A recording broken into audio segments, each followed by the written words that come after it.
एक फाइटर भी हैं और ब्लैक बेल्ट हैं, चैंपियन हैं, देश में नाम रोशन भी कर चुके हैं। और मैं बुलाना चाहूंगा मुकेश जी को, जोरदार ताली बजाएं।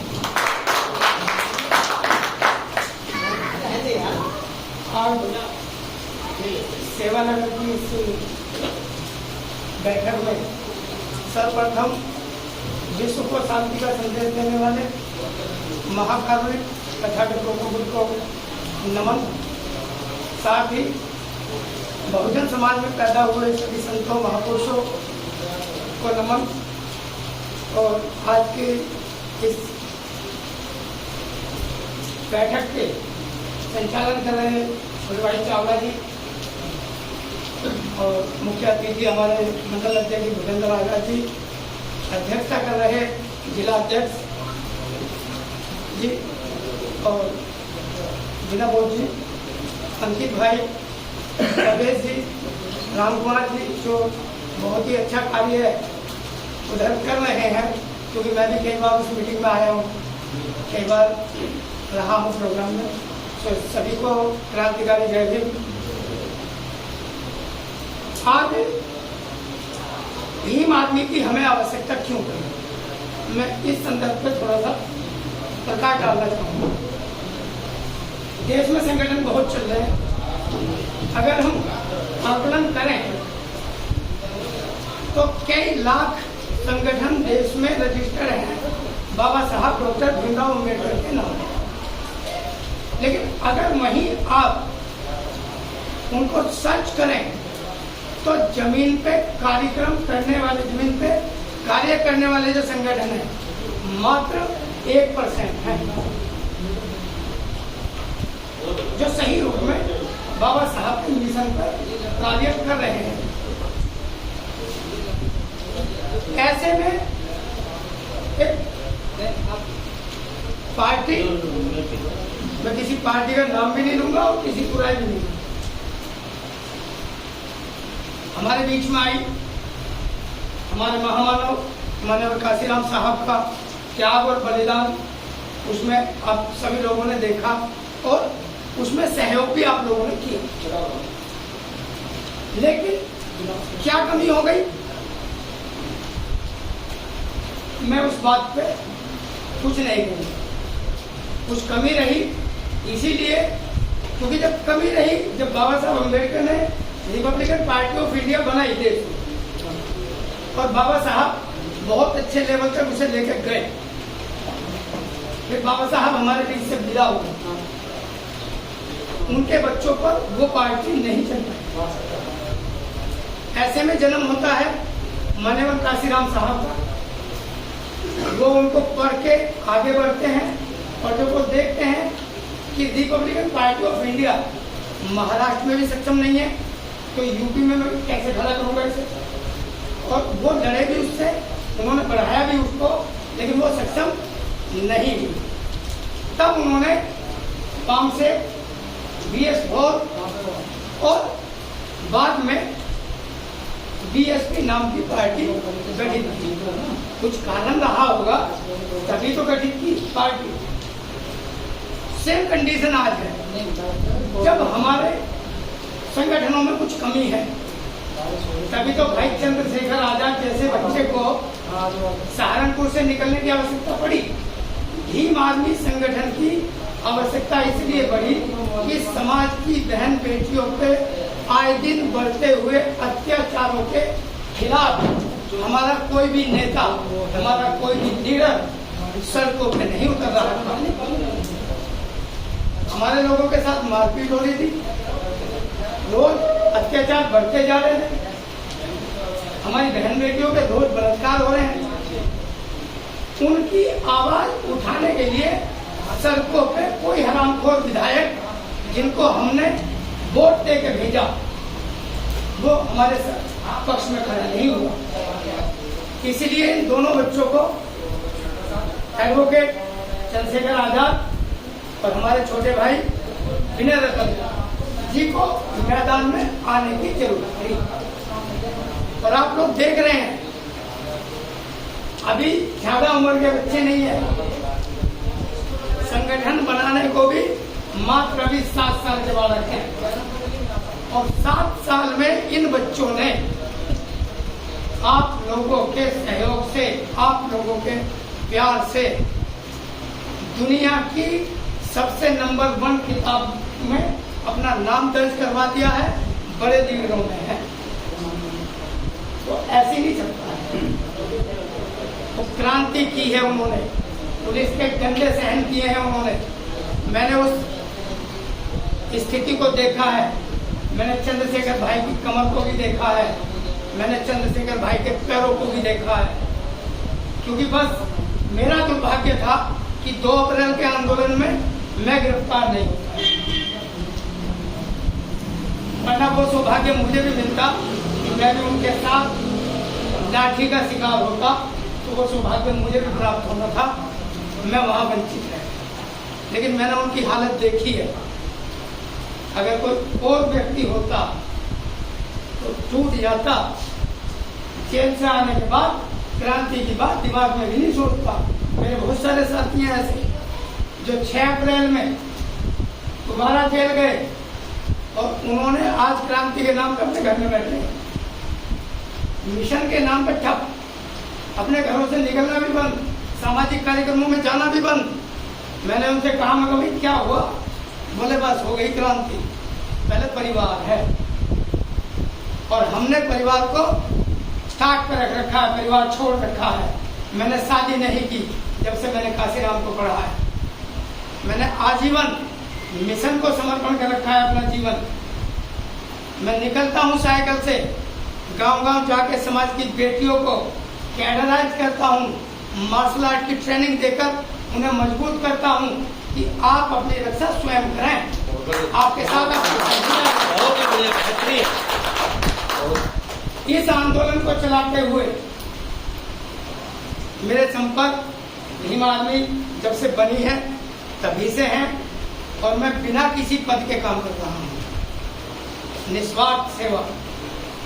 साथी लोग कहते हैं भाई अब तो कोई जिम्मेदारी ले लो, मगर मैंने ले रखी है, मुझे लेटर की जरूरत नहीं है। मैं बहुत बड़ी जिम्मेदारी समाज की है। आज समाज को, आज संगठन को, आप सभी जो हमारे वो व्यक्ति हैं जो आर्थिक रूप से मजबूत हैं, वो हमें आर्थिक रूप से सहयोग करें। संगठन बिना आर्थिक सहयोग के नहीं चलते हैं। जिन भाइयों के पास समय है वो हमें समय से सहयोग करें, जिनके पास विचार हैं वो हमें विचार से सहयोग करें, तब जाके आपकी आवाज और बुलंद होगी। और भीम आर्मी और आजाद समाज पार्टी देश की आने वाली सबसे मजबूत और सबसे बड़ी पार्टी और सबसे बड़ा संगठन आप लोग साबित करते रहेंगे। इसी के साथ मैं अपनी वाणी को विराम देता हूँ और एक निवेदन करता हूँ कि जहाँ भी मेरी जरूरत पड़े कम से कम 1-2 कैडर अपनी बेटियों को और अपने बेटों को देने का काम करें, ताकि हम चंद्रशेखर भाई की सुरक्षा में अपने बालक खड़े करें। लाठी डंडे वाले, तलवार चलाने वाले, ये मजबूत बालक हम अपने संगठन में देंगे। चंद्रशेखर भाई को हमें किसी सरकार की जरूरत नहीं पड़ेगी, उनके सामने हम गिड़गिड़ाएंगे नहीं कि हमें कुछ जेल लगता है। मत दे हराम को, हम अपने बालक ऐसे मजबूत पैदा कर देंगे, इतनी बड़ी कतार भाई के साथ में खड़ी कर देंगे कि उनकी हमें जरूरत ही नहीं पड़ेगी। जय भीम, नमो। बहुत बढ़िया, बहुत सुंदर। मुकेश जी के लिए जोरदार ताली। और इसके आगे कार्यक्रम को आगे बढ़ाते हुए माननीय अंकित जी हमारे बोलिए। तो अब इसके बाद मैं बुलाना चाहूंगा, बड़े मेहनती और कर्मठ मेहनती कार्यकर्ता हैं, एक जिला के संभालने वाले, पूरे जिले को अपने खून से सींचने वाले माननीय विनय बोध जी का, जिला अध्यक्ष जी का जोरदार ताली। सर्वप्रथम करुणा के सागर तथागत गौतम बुद्ध को मैं अपना नमन करता हूँ। संविधान निर्माता डॉक्टर भीमराव अम्बेडकर साहब, नारी के मुक्तिदाता, उन गुलामी की जंजीरों को तोड़ने वाले, मैं उनके चरणों में भी नमन करता हूँ।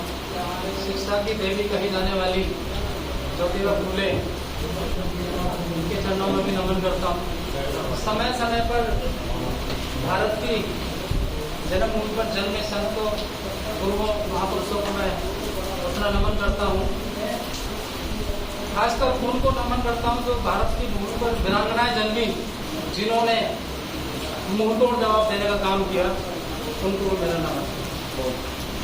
आज सौभाग्य प्राप्त हुआ और इंशाअल्लाह की हमारी बहन भी आ रही है, मेरा कार्यक्रम सदस्य हूँ, देखने का बाइक को ये चलो वही युवा है और कोशिश कर रहे हैं, वरना आज का युवा तो आप जानते हैं शराब पीता, जुआ खेलता है, अयाशियाँ करता है, बहन बेटी पकड़ने का काम करता है। इस सब चीज़ों का त्याग करके हमने एक बीड़ा उठाया जो आपके क्षेत्र में पहली मीटिंग आप सबके सहयोग से लगी, मैं उसका दिल से आभार प्रकट करता हूँ। मंच पर आए मेरे मुख्य अतिथि मेट मंडल संयोजक जी भूपेंद्र कुमार जी को अपना आदर्श मानते हुए, हमारे रवि कर्दम जी जिला महासचिव भारत उत्तर मिशन के मंच पर आए, और हमारे अंकित वाल्मीकि जी जो कि जिला संगठन मंत्री भी हैं, हमारे अमन भाई जी जो कि सोशल मीडिया जिला सचिव हैं, भाई प्रतीक जी जो कि तहसील में बैठते हैं, जो तहसील संयोजक भी हैं, और हमारे इंटरनेशनल खिलाड़ी मास्टर सिद्धार्थ जी, मुकेश सिद्धार्थ जी जो कि हमारे समाज के लिए अपना दिन प्रतिदिन और अपना जीवन का सुख को त्याग करके जो बीड़ा उठाया, उनका मैं आभार। हमारे दिल्ली प्रदेश के IT साइंस जिला अध्यक्ष भाई चावला जी, इनका भी आभार। और सबसे पहले आप सबका आभार जो आपने समय निकाला और हमको टाइम दिया। आप सभी को मेरा सादर जय भीम, नमो बुद्धाय। देखिए सौभाग्य तो भाग्य में प्राप्त है कि हम आपके सामने बोल रहे हैं। भीम आर्मी एक संगठन, ऐसा संगठन है, एक ऐसी फैक्ट्री है जो आज तक सन 2017 से पहले पैदा नहीं की। इसके विषय में विस्तार रूप से मैं आपको बताऊंगा। अच्छा, कहीं जब हम नई जगह जाते हैं तो हमें कुछ चीजें ऐसी देखने के लिए मिलती हैं कि हमारे जो युवा साथी हैं जो नए नए निकल कर आ रहे हैं तो बोल नहीं पाते। दरअसल क्या है, हम तो यही रास्ता मिला है। भीम आर्मी एक ऐसी फैक्ट्री है, ऐसा संगठन है, ऐसा परिवार है, यहाँ आपको डायरेक्ट मंच मिलता है और यहाँ पर आपको बोलने की अनुमति प्रदान होती है, ताकि मंच पर बोल करके आज नहीं बोलेंगे, कल बोलेंगे, कल नहीं बोलेंगे, परसों बोलेंगे, वो धीरे धीरे प्रोग्रेस होती रहेगी और एक यहाँ पर एक अच्छा लीडर बन करके तैयार होगा, तब जाकर के वो आजाद समाज पार्टी का। भीम आर्मी की स्थापना हुई, भीम आर्मी संगठन बनाने की आवश्यकता क्यों पड़ी, इसका जानने का विषय है। देखिए, हमने पार्टियां बहुत सारी देखी, हम बहुजन कहलाए जाने वाले व्यक्ति हैं, लेकिन 52% अलग है, बाकी 33% अलग है। ये अलग अलग क्यों है, इसका ये गंभीर विषय है। विषय क्या है, केवल हमको 6,743 जातियों में बांट दिया गया और ये बता दिया गया कि तुम जाटा हो, तुम चमार हो, तुम भंगी हो या भिन्न प्रकार की जातियों में हमें बता दिया गया। ये सबसे बड़ा गंभीर विषय है। भीम आर्मी की स्थापना इसलिए हुई जब हमारे साथ बहनों के साथ शारीरिक शोषण, देखिए मैं आपकी बात को रोकता हूँ, हमारी बहन आरती बौद्ध जी आ चुकी हैं जो कि बड़ी कर्मठ, जो जिला कार्यकारिणी सदस्य भी हैं। हम अपनी बहन का ऐसी बारिश में आए, उनका दिल से आभार। आइए बहन, हमारे विजय रतन सिंह जी हैं, संस्थापक एडवोकेट चंद्रशेखर आजाद जी हैं। इन दोनों को मैं दिल से नहीं, बिल्कुल तन मन धन से सैल्यूट करता हूँ। बहुजन की तरफ से जो बीड़ा उठाया तो बाकी काम करता है। आज तक सिर्फ हमें इस्तेमाल किया गया है साथियों, चाहे वो हमारे बहुजन लीडर रहे हो, चाहे वो हमारे विपक्षी रहे हो, वो कोई भी रहे हो, हमें सिर्फ इस्तेमाल किया गया। लेकिन हमारी लड़ाइयों को जमीनी स्तर पर अगर किसी ने लड़ने का काम किया है तो वो भीम आर्मी का कार्यकर्ता है, अन्यथा कोई भी नहीं। मैं ऐसा बोल सकता हूं, आज परिवर्तन बहुत जरूरी है, परिवर्तन हुआ भी है। हमारे जो भी बहुजन महापुरुष रहे हैं उन महापुरुषों को एक मरने से पहले दूसरे ने जन्म लिया है, वो परिवर्तन कहलाया है। जैसे कि मैं किसी की बुराई तो नहीं करूंगा, लेकिन मैं बुद्ध का अनुयायी हूं तो मैं सच्चाई जरूर कहूंगा, और जो बुद्ध का अनुयायी होता है वो सच को सच कहता है, अन्यथा वो बुद्ध का अनुयायी नहीं होता।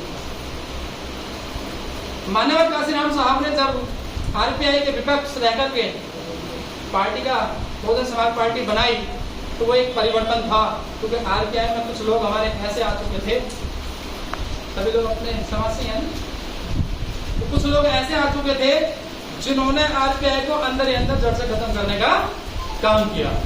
तो बहुजन समाज पार्टी बनाने की आवश्यकता पड़ी माननीय काशीराम साहब